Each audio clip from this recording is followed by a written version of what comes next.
नमस्कार छात्रों, YouTube channel में आपका स्वागत है। आज की कक्षा में आप पढ़ेंगे कक्षा 10 का इतिहास में कक्षा 10 के इतिहास का 5वां चैप्टर में मुद्रण संस्कृति और आधुनिक दुनिया का तीसरा भाग में पढ़ने का जुनून। तो छात्रों, अभी तक मेरा चैनल को आप लोग सब्सक्राइब नहीं किए तो सब्सक्राइब कर लीजिए और बेल आइकन बटन का दबा दीजिए ताकि मेरा वीडियो का नोटिफिकेशन आप लोग तो जल्दी पहुंच सके। तो आइए शुरुआत करते हैं पढ़ने का जुनून से।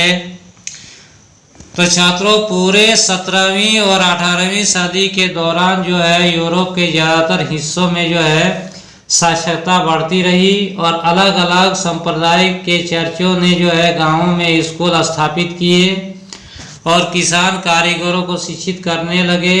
18वीं सदी के अंत तक जो है यूरोप के कुछ हिस्सों में साक्षरता दर 60 से 80% हो गई थी।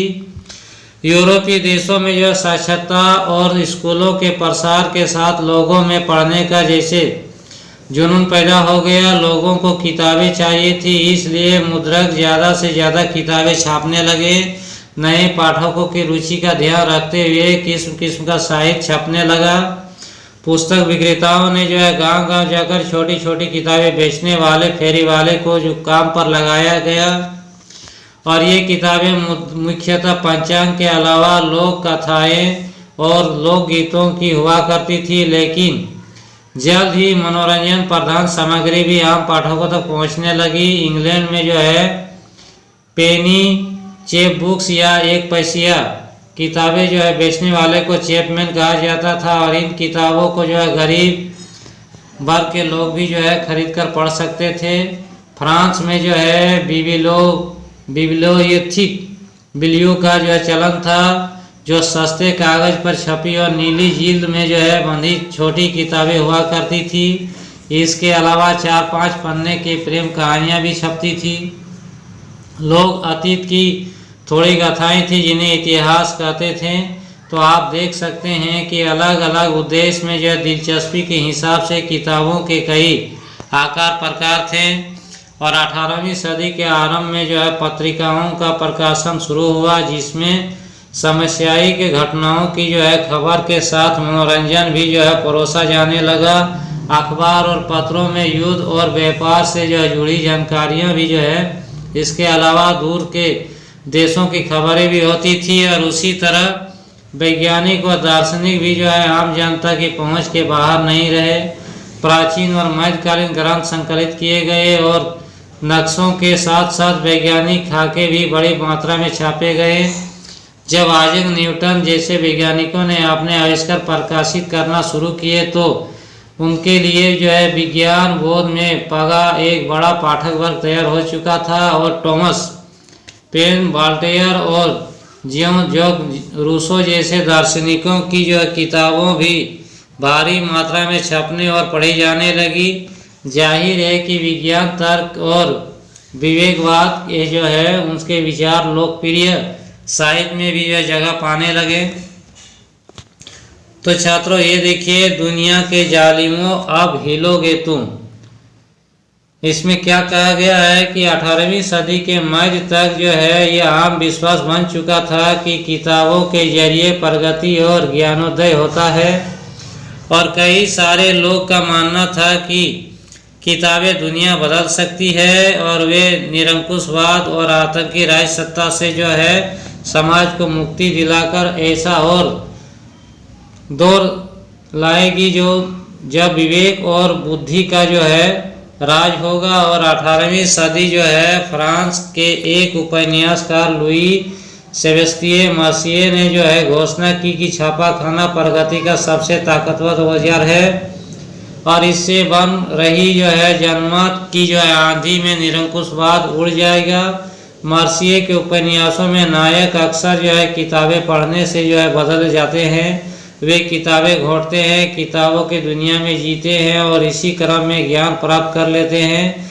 ज्ञान उदय को जो है लाने और निरंकुशवाद के आधार को नष्ट करने में छापे खाने की भूमिका के बारे में जो है अश्वत्थ मर्सिए ने कहा कि हे निरंकुशवादी शासकों, अब तुम्हारे कांपने का वक्त आ गया है और आभासी लेखक की कलम के जोर के आगे तुम हिल उठोगे।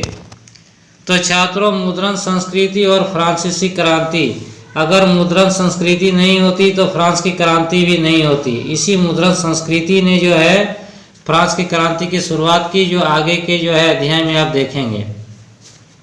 तो कई इतिहासकारों का मानना है कि मुद्रण संस्कृति ने फ्रांसीसी क्रांति के लिए अनुकूल परिस्थितियां रची। तो क्या हम दोनों में ऐसा संबंध बना सकते हैं? तो मूलतः यह 3 तरह के तर्क देखने लायक है। पहला तर्क है कि छपाई के चलते ज्ञानोदय के चिंतकों के विचारों का प्रसार हुआ और उसके लेखन ने जो है कुल मिलाकर परंपरा, अंधविश्वास और निरंकुशवाद की आलोचनाएं पेश की। उन्होंने रीति रिवाजों की जगह विवेक के शासन पर बल दिया और मांग की कि हर चीज को तर्क और विवेक की कसौटी पर ही कसा जाए, और उन्होंने जो है चर्च की धार्मिक और राज्य की निरंकुश सत्ता पर प्रहार करके परंपरा पर आधारित सामाजिक व्यवस्था को दुर्बल कर दिया। और वॉल्टेयर और रूसो के लेखन का व्यापक पाठक वर्ग था और उनके पाठक एक नए आलोचनात्मक, सवालिया और तार्किक नजरिए से दुनिया को देखने लगे। दूसरा तर्क था कि छपाई के ने जो है वाद विवाद संवाद की नई संस्कृति को जन्म दिया। सारे पुराने मूल्य, संस्थाओं और कायदों पर आम जनता के बीच बहस मुहावजे हुए और उसके पूर्व मूल्यांकन का सिलसिला शुरू हुआ। तर्क की ताकत से जो है परिचित या नई पब्लिक धर्म और आस्था को प्रश्नांकित करने का मोल समझ चुकी थी और इस तरह बनी सार्वजनिक दुनिया से जो है सामाजिक क्रांति के नए विचारों का सूत्रपात हुआ। और तीसरा तर्क यह था कि 1780 के दशक तक जो है राजशाही और उसकी नैतिकता का जो है मजाक उड़ाने वाले साहित्य का ढेर लग चुका था। इस प्रक्रिया में सामाजिक व्यवस्था को लेकर तमाम सवाल खड़े किए गए और कार्टूनों और कैरिकेचरों के में जो है यह भाव उभरता था कि जनता तो मुश्किलों में फंसी है, जबकि राजशाही भोग विलास में डूबी हुई है और भूमिगत घूमने वाले इस साहित्य ने जो है लोगों को राजतंत्र के खिलाफ भड़काया गया। और हम इन तर्कों को कैसे समझें? तो इसमें तो कोई शक नहीं कि छपाई ने जो है विचारों को फैलाने में मदद की, लेकिन याद रहे कि लोग बाग तो हर तरह की जो है सामग्री पढ़ते थे और एक तरफ से जो है अगर रूसो और वॉल्टेयर पढ़ रहे थे तो दूसरी तरफ जो है चर्च और राज्य का जो है प्रोपगेंडा या प्रचार भी। वे हर पढ़ी या देखी चीज से तो सीधे प्रभावित नहीं हो सकते थे। वे कुछ विचारों को जो है स्वीकार करते थे तो कुछ को नकारते भी थे। वे फिर भी चीज़ों जो है अपने ढंग से व्याख्या भी करते थे और इस तरह मुद्रण ने जो है उसके मानस को सीधे तौर पर जो है भले नहीं रचा हो, पर इसने जो है अलग ढंग से सोचने का भी जो संभावना जरूर खोली होगी।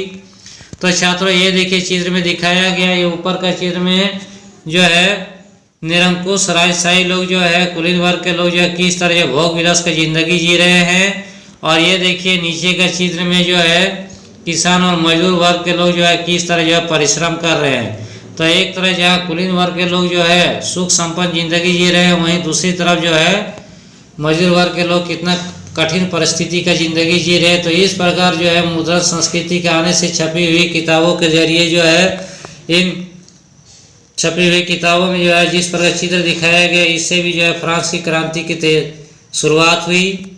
अब हम आते हैं 19वीं सदी की दुनिया में क्या हुआ।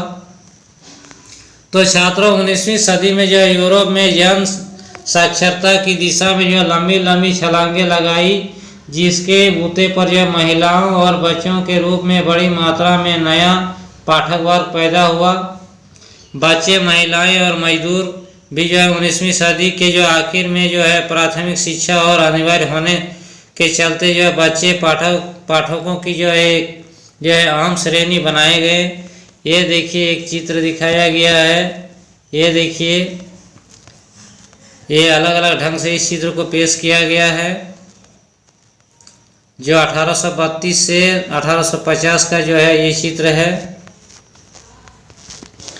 तो छात्रों, इस प्रकार हम देखते हैं कि प्रकाशन उद्योग के लिए जो है पाठ्य पुस्तकों का उत्पादन महत्वपूर्ण हो गया। फ्रांस में 1857 में जो है सिर्फ बाल पुस्तकें छापने के लिए एक प्रेस या मुद्रणालय स्थापित किया गया और इस प्रेस में पुरानी और नई दोनों तरह की परिकथाओं और लोक कथाओं का प्रकाशन किया गया।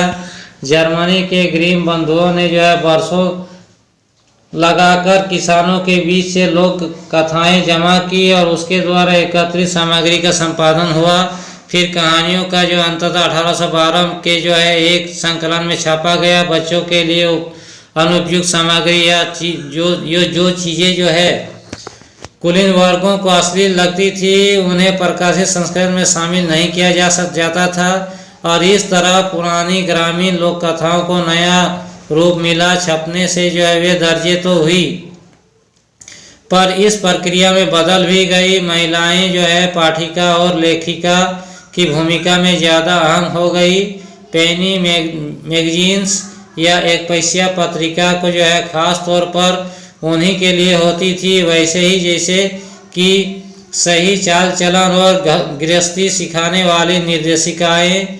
19वीं सदी में जब उपन्यास छपने लगे तो महिलाएं उसका अहम पाठक मानी गई और मशहूर उपन्यासकारों ने जो लेखिकाएं अग्रणी थी जेन ऑस्टिन, शार्लोट ब्राउन बहनें, जॉर्ज इलियट आदि जो है उसके लेखन से जो है नई नारी की परिभाषा उभरी जिसका अस्तित्व सुदृढ़ था, जिसमें गहरी सूझबूझ थी और जिसका अपना दिमाग था और अपनी इच्छा शक्ति थी।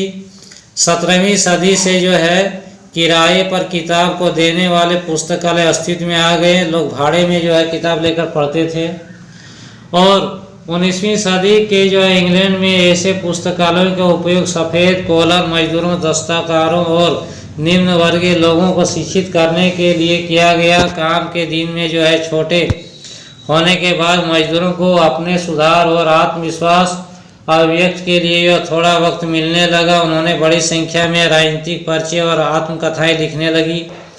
नई तकनीक परिष्कार तो 18वीं सदी के अंत तक जो है प्रेस धातु से बनने लगे थे और पूरी 19वीं सदी के दौरान जो है छापे खाने की तकनीक में लगातार सुधार हुई और 19वीं सदी के जो है मध्य तक जो है न्यूयॉर्क के रिचर्ड एम हॉल ने जो है शक्ति का चालित बेलनाकार प्रेस को जो है कारगर बना दिया गया। इसके प्रति जो है प्रत्येक घंटे में 8000 शीट छप सकते थे और सदी के अंत तक जो है ऑफसेट प्रेस आ गया था जिससे जो है एक साथ 6 रंग की छपाई मुमकिन थी और 20वीं सदी के शुरुआत से जो है बिजली से चलने वाले प्रेस का बल छपाई पर काम बड़ी तेजी से होने लगा। एक और तो जो है बिजली से चलने वाली प्रेस के बल पर छपाई का काम बड़ी तेजी से होने लगा और एक दो चीज़ें जो हुई, कागज डालने पर विधि में सुधार हुआ, प्लेट का गुणवत्ता बेहतर हुई, स्वचालित पेपर रील और रंगों के लिए जो फोटो विद्युत नियंत्रण भी काम में आने लगे।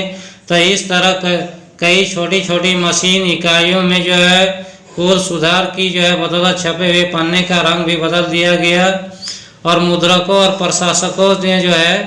प्रकाशकों ने जो अपने उत्पादन बेचने के लिए गुर अपनाए। 19वीं सदी की पत्रिकाएं और उपन्यासों को धारावाहिक छापा जिसमें उपन्यास लिखने के लिए जो एक खास शैली विकसित हुई और इंग्लैंड में 1920 के दशक में लोकप्रिय किताबें एक सस्ती श्रृंखलाएं जो तहत छापी गई और किताबों की जिल्द का आवरण जो है डस्ट कवर की 20वीं सदी की तकनीकी नौयत हो गया। 1930 के जो है आर्थिक मंदी के आने के जो प्रकाशकों किताबों की बिक्री गिरने का भय हुआ, लिहाजा पाठकों की जेब का ख्याल रखते हुए उन्होंने सस्ते पेपर बैग का जो है अर्जित संस्करण छापे गए। तो छात्रों ये देखिए 19वीं और 20वीं सदी का जो 18वीं सदी का जो दिखाया गया चित्र है, पोस्टर वगैरह इस तरह छपाई खाने से पोस्टर भी छपने लगे। तो छात्रों अगर मेरा वीडियो आप लोग का अच्छा लगा हो तो सब्सक्राइब जरूर कीजिएगा। धन्यवाद।